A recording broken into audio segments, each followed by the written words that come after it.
نعمت کی موجودگی میں نعمت کی قدر کرنا سیکھیے۔ بنی اسرائیل کے 3 آدمی تھے، ان میں سے ایک آدمی برس کا مریض تھا۔ اس کے پاس ایک آدمی نے آ کر کہا کہ بھائی کیا آپ کو کوئی پریشانی ہے؟ اس نے کہا میں کون سی پریشانی آپ کو بتاؤں، ایک تو میں برس کا مریض ہوں جس کی وجہ سے لوگ میری شکل دیکھنا پسند نہیں کرتے، دوسرا رزق کی بڑی تنگی ہے۔ اس آدمی نے کہا اچھا اللہ تعالیٰ آپ کی بیماری بھی دور کر دے اور آپ کو رزق میں برکت بھی عطا فرما دے۔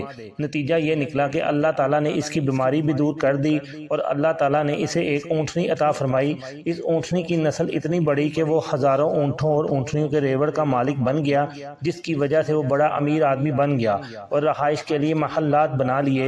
دوسرا آدمی گنجا تھا، وہ آدمی اس گنجے کے پاس آیا اور پوچھا کیا تمہاری کوئی پریشانی ہے؟ اس نے کہا جناب میرے سر پر تو بال ہی نہیں، جس کے پاس بیٹھوں وہی مذاق کرتا ہے، جو کاروبار کرتا ہوں ٹھیک نہیں چلتا۔ اس نے کہا اچھا اللہ تعالیٰ تجھے سر پر خوبصورت بال بھی عطا فرمائے اور تجھے اللہ تعالیٰ رزق بھی دے دے۔ چنانچہ اللہ تعالیٰ نے اسے ایک گائے عطا کی۔ اس گائے کی نسل اتنی بڑی کہ وہ ہزاروں گاؤں کا ریوڑ کا مالک بن گیا، وہ بھی عالی شان محل میں بڑے بڑے ٹھاٹ کی زندگی گزارنے لگ گیا۔ تیسرا آدمی اندھا تھا، وہ آدمی اس اندھے کے پاس گیا اور اس سے پوچھا بھائی آپ کو کوئی پریشانی تو نہیں؟ اس نے کہا جی میں تو در بدر کی ٹھوکریں کھاتا ہوں، لوگوں کے گھروں پر جا کر مانگتا ہوں، ہاتھ پھیلاتا ہوں، میری بھی کوئی زندگی ہے، ٹکڑے مانگ مانگ کر کھاتا پھرتا ہوں، نہ میں اپنی ماں کو دیکھ سکتا ہوں اور نہ میں اپنے باپ کو، اس کے علاوہ رزق کی بہت ہی تنگی ہے۔ اس آدمی نے اس کی بنائی کے لیے اور رزق کی فراخی کے لیے دعا کر دی۔ اللہ تعالیٰ نے اسے بنائی بھی دے دی اور اسے ایک بکری دے دی۔ اس بکری کا ریوڑ اتنا بڑھا کہ وہ ہزاروں بکریوں کا مالک بن گیا۔ اس طرح وہ بھی عالی شان محل میں عزت کی زندگی گزارنے لگ گیا۔ کئی سالوں بعد وہ تینوں اپنے وقت کے سیٹھ کہلانے لگے۔ کافی عرصہ گزرنے کے بعد وہی آدمی پہلے آدمی کے پاس آیا اور اس نے اس سے کہا کہ میں ایک محتاج ہوں، اللہ کے نام پر مانگنے کے لیے آیا ہوں، اسی اللہ نے آپ کو سب کچھ دیا ہے، آپ کے پاس تو کچھ بھی نہیں تھا، آج اتنا سب کچھ آپ کے پاس ہے، آپ اس میں سے اللہ کے نام پر مجھے بھی کچھ دے دیں۔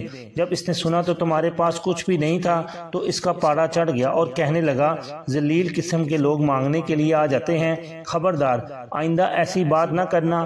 میں امیر تھا، میرا باپ امیر، میرا دادا امیر، میرا پردادا بھی امیر تھا، ہم تو جدی پشتی امیر ہیں، تم کون ہو بات کرنے والے کہ تمہارے پاس کچھ بھی نہیں تھا، چلو جاؤ یہاں سے ورنہ میں جوتے لگاؤں گا۔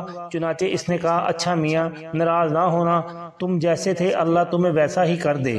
جب یہ کہہ کر چلا گیا تو اس کے جانوروں میں ایک بیماری پڑ گئی اور اس کے سب اونٹ وغیرہ مر گئے اور برس کی بیماری بھی دوبارہ لگ گئی، گویا وہ جس پوزیشن میں تھا اسی پوزیشن میں دوبارہ لوٹ آیا۔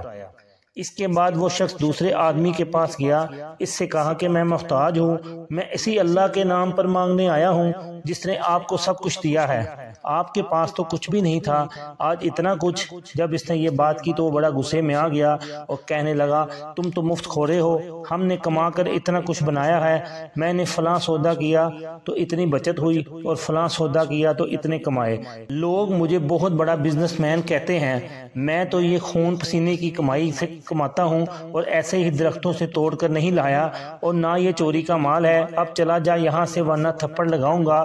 جب اس امیر آدمی نے خوب ڈانٹ ڈپٹ کی تو اس نے کہا بھائی ناراض نہ ہونا، تم جیسے پہلے تھے اللہ تمہیں دوبارہ ویسا ہی کر دے۔ چنانچہ اس کے سر کے بال بھی غائب ہو گئے اور اللہ رب العزت نے اس کی گایوں میں سے ایک ایسی بیماری پیدا کر دی جس سے سب گائیں مر گئیں، اسی طرح وہ پہلے جیسا تھا ویسا ہی بن گیا۔ اس کے بعد وہ شخص تیسرے آدمی کے پاس گیا، اس سے کہا بھائی میں اللہ کے نام پر مانگنے آیا ہوں، محتاج ہوں، آپ کے پاس کچھ بھی نہیں تھا، اللہ نے آپ کو سب کچھ دیا، اب اسی اللہ کے نام پر مجھے بھی دے دو۔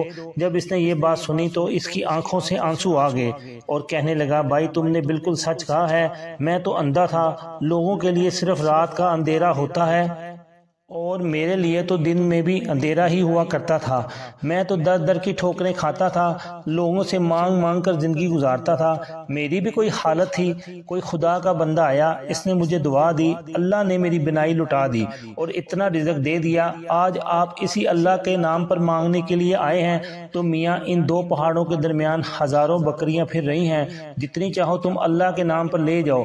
جب اس امیر آدمی نے یہ بات کی تو مخاطب کہنے لگا مبارک ہو، میں تو اللہ تعالیٰ کی طرف سے فرشتہ ہوں۔ اللہ تعالیٰ نے مجھے 3 بندوں کی آزمائش بنا کر بھیجا تھا، وہ تو اپنی بنیاد بھول گئے مگر تم نے اپنی بنیاد کو یاد رکھا۔ اللہ تعالیٰ تمہارے مال میں زیادہ برکت عطا فرمائے۔ چنانچہ کہتے ہیں کہ وہ آدمی بنی اسرائیل کا سب سے بڑا امیر کبیر آدمی بن گیا۔ ثابت ہوا کہ بندہ اگر اپنی اوقات اور بنیاد کو یاد رکھے تو اللہ تعالیٰ برکت دے دیتے ہیں۔ الفاظ بندے کے ہیں لیکن اللہ تعالیٰ کی مدد ضرور آتی ہے۔ انسان کو ہمیشہ اللہ کا شکر ادا کرنا چاہیے۔ اللہ تعالیٰ عمل کی توفیق عطا فرمائے۔ لائک اور شیئر کر دیں، چینل کو سبسکرائب اور فالو کر دیں۔